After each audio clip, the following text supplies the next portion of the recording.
사사기 5장. 그날 드보라는 아비노함의 아들 바락과 함께 이렇게 노래 불렀다. 주를 찬양하라. 이스라엘의 지도자들이 용감히 앞장섰고 백성들은 기꺼이 몸을 던져 헌신하였네. 너희 왕들아 들어라. 너희 우두머리들아 내 말을 들어라. 내가 주께 노래를 부르리라. 내가 우리 주 하나님께 이스라엘의 하나님께 노래를 부르리라. 우리 주께서 세일 사막지대에서 나오실 때, 주께서 에돔 들녘에서 우리에게로 나아오실 때 땅의 지축이 흔들리고 하늘에서는 구름이 몰려오더니 비를 쏟았네. 산들도 주 앞에서 흔들리고 저 시내산조차도 이스라엘의 주 하나님 앞에서 몸을 떨었네. 아나세 아들 삼갈의 시대에도 또 야엘의 시대에도 사람들은 약탈이 두려워 큰 길로 다니지 못했지. 모두 인적이 드문 샛길만 찾아다녔지. 이스라엘에서는 마을마다 사람 사는 재미를 찾아볼 수 없었지. 나 드보라, 이스라엘의 어머니가 일어서기까지는. 저마다 새로운 이방신들을 자기 신으로 모시고 살던 때에 적군이 성문에 들이닥쳐도 4만에 달하는 이스라엘 군사들 중에 방패나 창을 가진 자를 눈 씻고 찾아볼 수 없었네. 주를 찬양하라. 내 마음 이스라엘의 지도자들과 함께하고 이스라엘의 민병대들과 함께하였네. 흰 나귀를 타고 다니는 자들아, 값비싼 양탄자를 깔고 사는 자들아, 대로를 활보하는 자들아, 한번 생각해 보아라. 귀 기울여 들어보아라. 우물가에는 물을 기르면서 노랫소리 흥얼거린다. 저들은 주님의 의로운 행위를, 이스라엘 용사들의 의로운 행위를 노래 부른다. 주의 백성들이 성문으로 달려나와 외친다. 드보라여 일어나소서, 일어나소서, 일어나서 노래를 부르소서. 바락이여 일어나소서. 아비노함의 아들이여 어서 그대가 사로잡은 포로들을 끌고 가소서. 그때 남아있던 이스라엘 사람들도 지도자를 따라 나섰네. 주의 백성이 모두 다 용사되어 나와 함께 싸우러 나섰네. 에브라임 지파에서는 예전에 아말렉 사람들이 거주했던 지역의 사람들이 출전했고 그 뒤를 따라 베냐민 지파 사람들이 나섰네. 마길에서는 장교들이 내려왔고 스불론 지파에서는 지휘봉을 거머쥔 이들이 내려왔네. 이사갈 지파의 지도자는 드보라와 한편이 되었네. 또 이사갈 지파 사람들은 바락과 한편이 되어 계곡을 향해 폭풍처럼 내달았지. 그러나 르우벤 지파 사람들은 마음을 정하지 못했네. 어찌하여 그대들은 양떼를 부르는 피리 소리나 듣고 앉아 있는가? 르우벤 지파 사람들은 입씨름만 벌일 뿐 마음의 결정을 내리지 못했네. 길르앗 지파 사람들은 요단강 건너편에서 건너올 생각을 못하고 단 지파 사람들은 배나 타고 다니며 머뭇거리네. 아셀 지파 사람들은 해안에 자리 잡고 앉아서 움직일 생각을 하지 않네. 스불론 지파 사람들은 목숨을 내걸었고 납달리 지파 사람들은 언덕을 내달리며 힘껏 싸웠네. 왕들이 몰려와서 싸웠네. 가나안의 왕들은 무깃도 물가의 다낙에서 싸웠지만 은이고 뭐고 챙긴 전리품은 아무것도 없었다네. 하늘에서도 별들이 싸웠네. 별들도 자기들의 갈 길을 놓고 시스라에 대항하여 싸워주었네. 예부터 흐르던 기손 강물이여, 그 기손 강물의 급류가 시스라의 군사들을 휩쓸어 갔네. 나의 영혼이여, 행군해 나아가라. 담대해져라. 말발굽 소리가 천둥 같구나. 질풍같이 내달리는구나. 주의 천사가 이르시는 말씀, 메로스야 저주를 받아라. 그 주민들은 독한 저주를 받아라. 그들은 주를 도우러 나오지 않는구나. 주를 도와 싸울 생각을 내지 않는구나. 야엘이여, 겐 사람 헤벨의 아내여, 복을 받아라. 장막에 거하는 여인네들 중에서 가장 많은 복을 받아라. 시스라가 물을 달라고 애원하자 그녀는 우유를 주었네. 엉긴 우유를 비싼 그릇에 담아 가져다 주었네. 왼손에는 장막 말뚝을 뽑아들고 오른손에는 일꾼들이 쓰는 망치를 거머쥐고 그녀는 시스라의 머리통에 말뚝을 박아 관자놀이를 꿰뚫었네. 시스라는 야엘의 발밑에서 고꾸라졌네. 그녀의 발 아래에 쓰러져서 죽어 엎드러졌네. 시스라의 어머니는 창밖을 내다보며 중얼거렸겠지. 그애의 전차는 왜 이리 더디 올고 승리의 전차 소리가 나야 할 때가 지났는데 왜 이리 늦어질고. 그녀의 몸종들 가운데 지혜로운 시녀들이 이렇게 대답했을 것이고 시스라의 어머니도 혼잣말로 이렇게 중얼거렸겠지. 그래, 그들은 전리품을 챙기고 나누느라 정신이 없을 거야. 용사 한 명에 처녀 한둘씩은 돌아갈걸. 시스라는 값비싼 비단옷을 챙겼을 거야. 분명 아름답게 채색한 비단옷을 챙겼을 거야. 내가 걸칠 멋진 웃옷도 챙겼겠지. 주여, 주의 원수들을 망하게 하소서. 주를 사랑하는 이들은 동력해 떠오르는 태양처럼 힘차게 뻗어가게 하소서. 그 뒤 이스라엘 땅에는 40년 동안 평화가 깃들었다.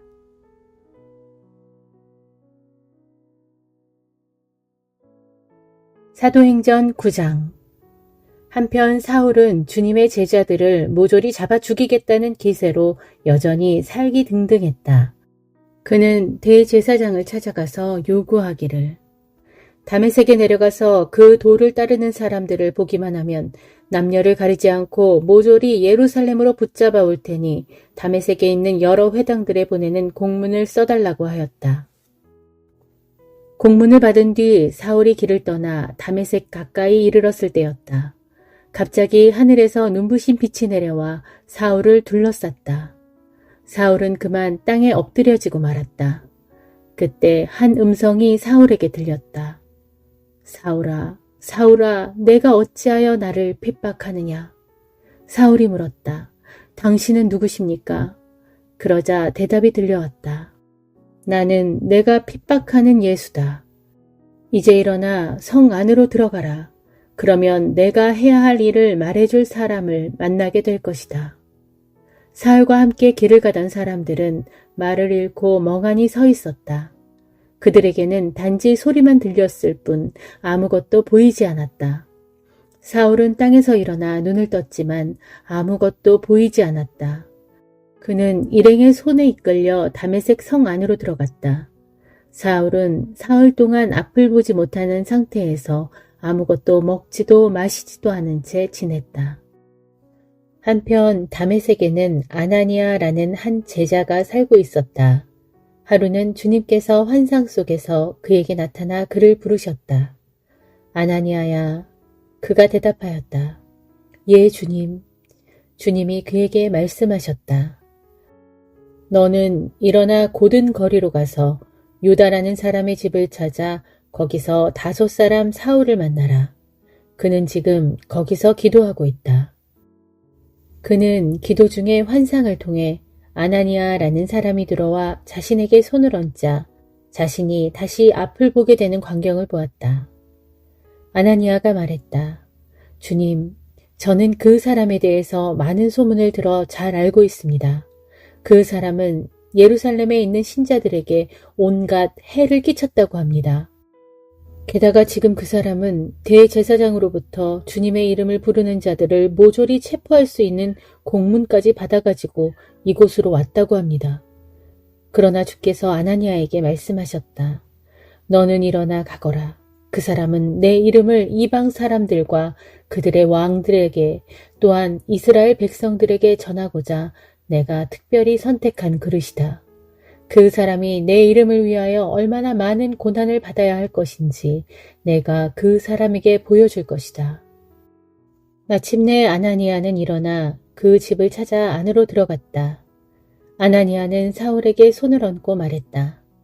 사울 형제여, 당신이 이리로 오는 도중 당신에게 나타나셨던 주 예수께서 당신을 다시 보게 하고 또 당신이 성령으로 충만하게 되도록 하기 위해 저를 여기 보내셨습니다. 바로 그 순간 사울의 눈에서 비늘 같은 것들이 떨어지더니 다시 앞을 보게 되었다. 사울은 자리에서 일어나 즉시 세례를 받았다. 그런 뒤 사울은 음식을 먹고 기운을 회복했다. 이후 사울은 며칠 동안 다메섹에 있는 신자들과 함께 지냈다. 그런 다음 사울은 곧바로 그곳 회당에 가서 예수께서 하나님의 아들이심을 선포하기 시작했다. 사울의 말을 듣는 사람들은 모두 자신들의 귀를 의심했다. 아니, 이 사람은 예루살렘에서 예수 믿는 사람들을 마구 붙잡아 감옥에 쳐넣었던 그 장본인이 아닌가? 그가 여기 온 것도 신자들을 붙잡아 대제사장들에게 넘기기 위해서가 아니었던가? 그러나 사울은 더욱더 힘을 얻어 예수께서 그리스도이심을 힘써 증거했다. 그러자 다메섹에 사는 유대 사람들은 크게 당황하였다. 여러 날이 지난 후 유대인들은 더 이상 그대로 두고 볼 수 없어서 사울을 죽이기로 모의했다. 하지만 사울은 그들의 계획을 알아차렸다.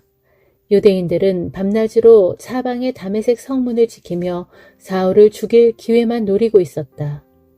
그러나 어느 날 사울을 따르던 자들이 한밤중에 사울을 광주리에 넣어 몰래 다메섹 성 밖으로 달아내렸다. 다메섹 성 밖으로 도망쳐 나온 사울은 예루살렘으로 올라가서 그곳의 제자들과 합류하려 했다.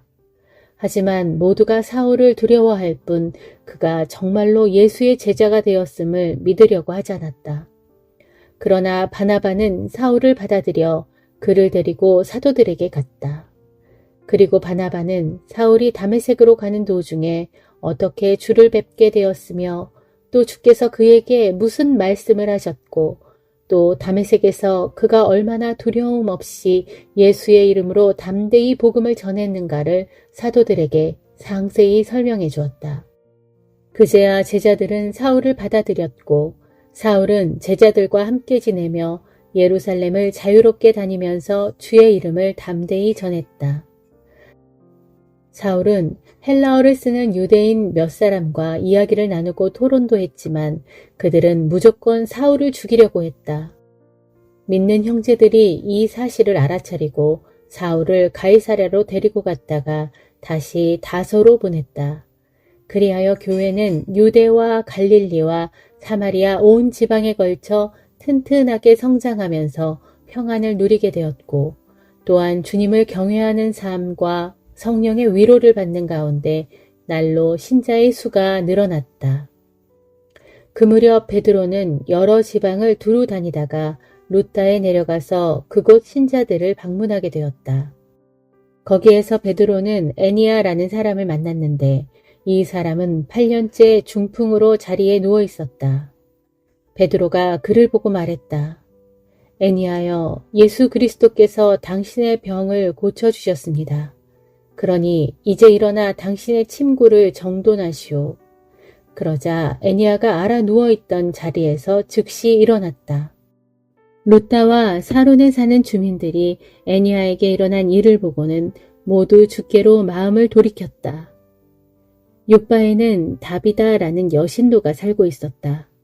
이 이름은 헬라어로는 도르가인데 그 여자는 언제나 착한 일을 많이 하면서 가난한 사람들을 힘껏 도왔다. 그 무렵 그녀가 병이 들어 죽었다. 그래서 사람들은 그녀의 시신을 깨끗이 씻겨 다락방에 두었다. 루따는 요빠 가까운 곳에 있었다. 제자들은 베드로가 루따에 와 있다는 말을 듣고는 두 사람을 루따에 보내어 요빠로 급히 좀 와달라고 베드로를 청했다.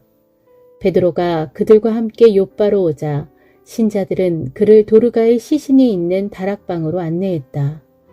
그 방에는 과부들이 모여 앉아 슬피 울고 있었다. 그들은 도르가가 자기들을 위해 몸소 만들어준 겉옷과 속옷을 베드로에게 보여주었다. 베드로는 그들을 모두 다락방에서 나가게 한 후 무릎을 꿇고 하나님께 기도를 드렸다. 그리고 시신을 향해 돌아앉으며 힘차게 말했다. 다비다여 일어나라. 그러자 그 여자가 눈을 뜨고는 베드로를 보고 일어나 앉았다. 베드로는 손을 내밀어 그녀의 손을 잡아 일으켜 세웠다. 그런 뒤 신자들과 과부들을 불러서 도르가가 다시 살아난 것을 보게 했다. 이 일이 온 욥바에 알려지자 많은 사람들이 주님을 믿게 되었다. 베드로는 얼마 동안 욥바에 계속 머물러 지냈는데 가죽 제품을 만드는 무두장이 시몬의 집에 묵었다.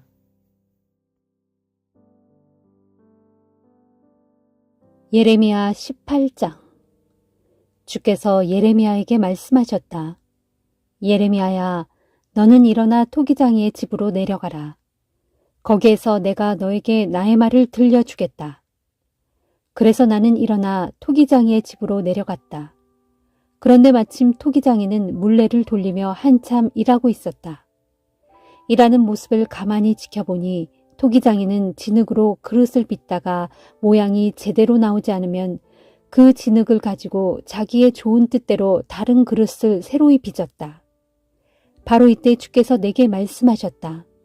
나 주가 말한다.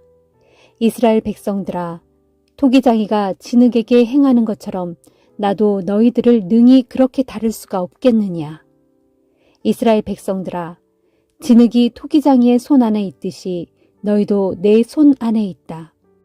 만일 내가 어떤 민족이나 나라를 뿌리 뽑거나 부수거나 멸망시키겠노라고 말했다고 하자. 그렇더라도 그 백성이 마음을 고쳐먹고 죄의 길에서 돌이켜 더 이상 악한 짓을 하지 않으면 나도 마음을 돌이켜 그들에게 내리기로 작정하였던 재앙을 거두어 드리겠다. 만일 내가 또 어떤 민족이나 나라를 심고 세워서 튼튼하게 만들겠노라고 말했다고 하자. 그렇더라도 그 백성이 내 말에 순종하지 않고 나의 눈앞에서 악한 짓만 일삼는다면 나도 마음을 돌이켜 그들에게 약속했던 모든 좋은 것들을 도로 거두어 드리겠다. 그러므로 너는 이제 유다 백성들과 예루살렘 주민들에게 전하기를 주께서 너희에게 전하신 말씀이다. 보라, 내가 너희를 칠 계획도 다 마련하였고 너희에게 내릴 재앙도 모두 준비하였다. 그러니 너희는 마음을 고쳐먹고 속히 악한 길에서 돌이켜 너희의 길과 행실을 올바르게 하여라 하여라. 그럴지라도 그들은 내게 대답하기를 다 헛된 말이다. 아무 소용없다. 우리는 우리의 계획대로 계속 살아갈 것이고 비록 악하고 고집센 행동이라 해도 우리는 각자 우리 좋을 대로 살아갈 것이다 할 것이다. 그러므로 주께서 내게 다시 말씀하셨다. 도대체 이런 일에 대해서 들어본 적이 있는지 너는 온 세상의 문민족들에게 물어보라. 보라, 내 백성 처녀 이스라엘이 아주 가증스러운 일을 저질렀다. 레바논 산의 바위투성이 경사면에 눈이 사라지고 없는 것을 본 적이 있느냐? 멀리 거기서부터 흘러내리는 차디찬 물줄기가 마른 적이 있더냐?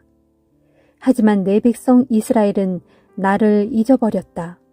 나를 까맣게 잊고 그 대신에 온갖 허무한 우상들을 만들어 놓고서는 그 앞에서 향을 피우고 절을 한다. 우상이 무엇이냐? 그것들은 이스라엘 백성들로 하여금 옛적부터 걸어오던 바른 길에서 벗어나게 하고 전혀 닦지 아니한 요상한 곁길로 새게 하여 결국 그들을 고꾸라뜨리는 것들이 아니냐. 또한 우상은 그들의 땅을 놀랍도록 황폐하게 만들어 영원한 비웃음거리로 만들어버리는 것들이 아니냐. 그렇게 되면 그 땅으로 지나다니는 사람들마다 모두 놀라서 머리를 절레절레 흔들 것이다. 보라, 이제 내가 내 백성의 가증한 죄악으로 인하여 그들의 원수를 이 땅으로 불러들이겠다. 그래서 그 원수 앞에서 그들을 사정없이 흩어버릴 것인데 마치 거센 동풍에 쭉정이가 날리듯 할 것이다. 정녕 그 두려운 재앙의 날에 내가 그들에게 등을 돌리고 아무런 도움도 베풀지 않을 것이다. 그러자 유다 백성들과 예루살렘 주민들이 서로에게 이렇게 말했다. 자, 우리가 좋은 꾀를 내어 예레미야를 해치워 버리자. 그런 자는 죽어도 아쉬울 게 하나도 없다. 그가 아니더라도 제사장들이 우리에게 율법을 가르쳐주고 지혜로운 자들이 책략을 베풀어주며 예언자들이 하나님의 말씀을 전해준다. 그러니 우리가 다 함께 모여 우리의 혀로 그를 치고 그가 짓거리는 예언의 말에 조금도 신경을 쓰지 말자. 그러자 예레미야가 주께 기도하였다. 오 주여, 나의 호소를 들어주소서. 나의 대적들이 떠드는 저 목소리를 들어보소서. 나는 저들에게 선을 행했지만 저들은 도리어 악으로 되갚으려 합니다. 지금 저들은 내 목숨을 해치려고 구덩이를 파놓았습니다. 그렇지만 나는 저들을 향한 주님의 분노를 돌려놓으려고 애썼고 또한 주님 앞에 서서 저들을 위해 선한 말로 힘껏 변호했습니다. 주여, 이 같은 사실을 기억해 주소서. 그러므로 주여, 저들에게 벌을 내리소서. 저들의 자녀들은 기근으로 굶어 죽게 하시고 저들 자신도 원수의 칼에 넘겨주소서. 저들의 아내들은 남편과 자녀들을 다 잃어 과부들이 되게 하시고 장년들은 질병에 걸려 죽게 하시며 청년들은 전쟁터에 나가 칼에 찔려 죽게 하소서. 약탈하는 군사들로 저들의 각 집안에 갑자기 들이닥치게 하시어 집집마다 사람 죽는다 하는 아우성이 터져나오게 하소서. 그런 까닭은 저들이 나를 죽이려고 구덩이를 깊이 파놓았고 내 발을 올가채려고 올가미를 설치해 놓았기 때문입니다. 그러나 주여, 주께서는 저들이 나를 죽이려고 어떤 계략을 짜놓았는지 다 알고 계십니다. 저들의 죄를 용서하지 마소서. 저들의 허물을 눈감아주지 마시고 저들로 주님 앞에서 거꾸러지게 하소서. 주께서 진노하시는 날에 저들에게 그리 행하셔서 저들로 다 망하게 하소서. 마가복음 4장. 예수께서 다시 갈릴리 호숫가로 나가 사람들을 가르치셨다. 그런데 모여든 사람들이 너무 많아서 예수께서는 호수 위에 배를 띄워놓고 거기 올라가 앉으셨다. 그리고 예수께서는 여러 비유를 들어 천국 복음을 가르치셨다. 잘 들으십시오. 한 농부가 씨를 뿌리러 밭에 나갔습니다. 씨를 뿌리는데 어떤 씨는 길가에 떨어지니 새들이 와서 쪼아 먹었고 어떤 씨는 흙이 얇게 덮인 돌밭에 떨어지니 싹은 곧 나왔지만 흙이 깊지 않아서 해가 뜨자 뿌리도 내리지 못한 채 말라버렸습니다. 또 어떤 씨는 가시덤불 속에 떨어졌는데 가시나무들이 무성하게 자라서 덮어버렸기 때문에 아무 열매를 맺지 못했습니다. 그러나 어떤 씨는 좋은 땅에 떨어지니 싹이 나고 잘 자라서 30배의 열매를 맺었고 어떤 씨는 60배, 어떤 씨는 100배의 열매를 맺었습니다. 자, 들을 귀가 있는 사람은 알아들으십시오.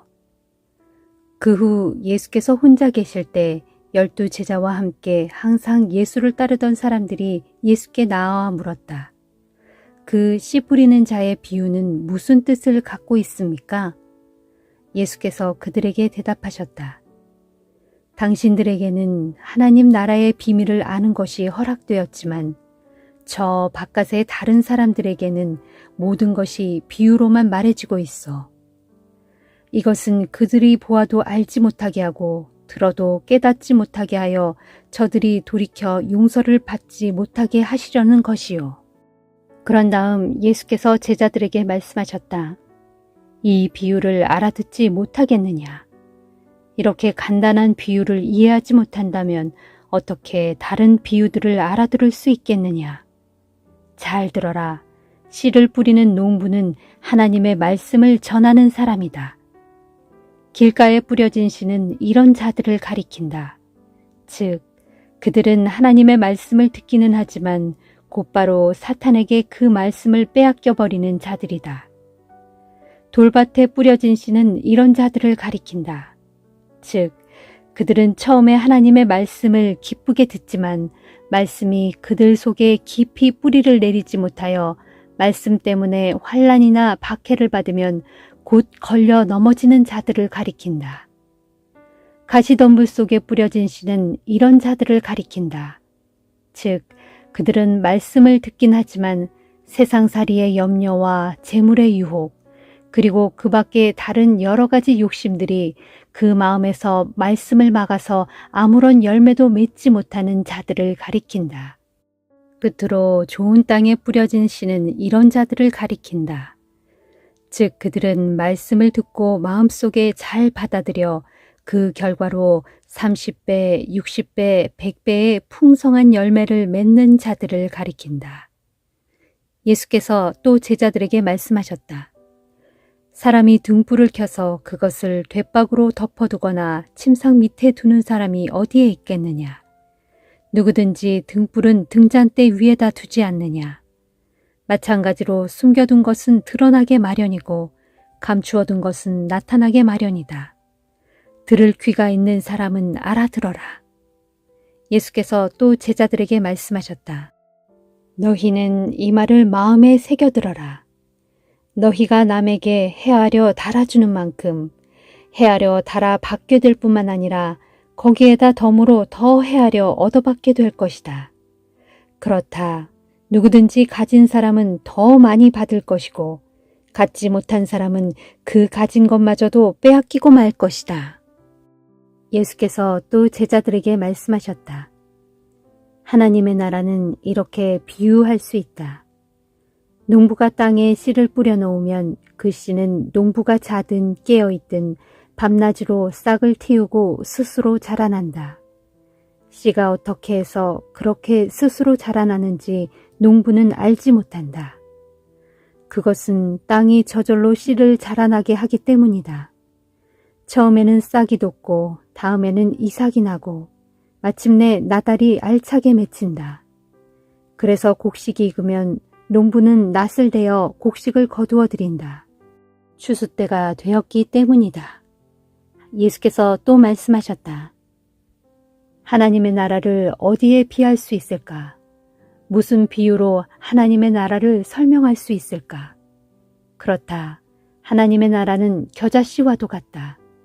겨자씨는 모든 씨들 가운데 가장 작지만 일단 땅에 심어주면 어떤 식물보다도 더 크게 자라서 나중에는 공중의 새들이 그 가지에 깃들일 만큼 무성하게 된다. 예수께서는 사람들이 알아듣기 쉽도록 많은 비유를 들어 가르치셨다. 그래서 비유가 아니면 말씀하시지 않으셨지만 제자들과 함께 있을 때는 그 뜻을 따로 설명해 주셨다. 그날 저녁 예수께서 제자들에게 말씀하셨다. 자, 이제 호수 건너편으로 가자. 그래서 제자들은 무리를 뒤에 남겨둔 채 예수를 모시고 배를 저어 갈릴리 호수를 건너갔는데 다른 배들도 그 뒤를 따랐다. 배를 저어 얼마 가지 않았는데 갑자기 거센 폭풍이 일더니 큰 물결이 배 안으로 덮쳐 들어왔다. 금방이라도 배가 가라앉을 위험천만한 지경이었다. 그런데 예수께서는 뱃머리에 누워 곤히 주무시고 계셨다. 제자들이 다급하게 예수를 깨우며 소리쳤다. 선생님, 선생님, 저희가 지금 빠져 죽게 생겼습니다. 왜 저희를 돌보지 않으십니까? 예수께서 잠에서 깨어 일어나시더니 바람을 꾸짖으시며 바다를 향해 명령하셨다. 고요하고 잔잔해져라. 그러자 바람이 뚝 그치고 거센 물결이 잔잔해졌다. 그런 후 예수께서 제자들에게 말씀하셨다. 왜들 그렇게도 겁이 많느냐? 너희가 아직도 나를 믿지 못하느냐? 제자들은 큰 두려움에 사로잡혀 이렇게 수군거렸다. 이분이 대체 누구시기에 바람과 파도까지도 복종한단 말인가?